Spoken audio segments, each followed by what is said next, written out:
4000 మెగావాట్ల సోలార్ విద్యుత్ ఉత్పత్తికి అనుమతులను పొందించాలని సీఎం రేవంత్ రెడ్డి కేంద్ర మంత్రి ప్రహ్లాద్ జోషి విజ్ఞప్తి చేశారు.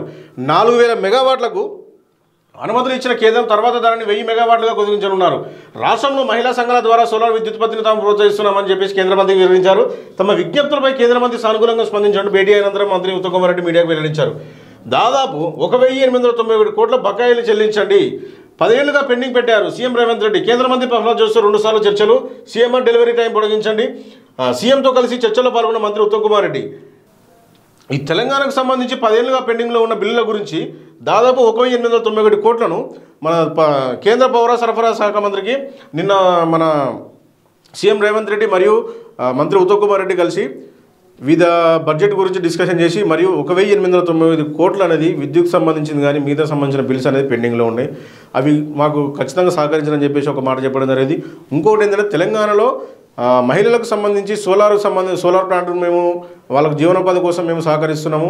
సో దీనిపై కూడా మీరు ఒకసారి ఆలోచన చేసి మాకు సహకరించని చెప్పేసి కూడా సీఎం రేవంత్ రెడ్డి చెప్పడం జరిగింది. దాని అనంతరం ఉత్తమ్ కుమార్ రెడ్డి మీడియాతో మాట్లాడుతూ దానికి సంబంధించి ఎన్ని బిల్స్ అనేది మాకు పెండింగ్లో ఉన్నాయి, సెంట్రల్ మినిస్టర్ మాకు ఏ విధంగా సహకరిస్తారన్న విషయం కూడా చెప్పడం జరిగింది.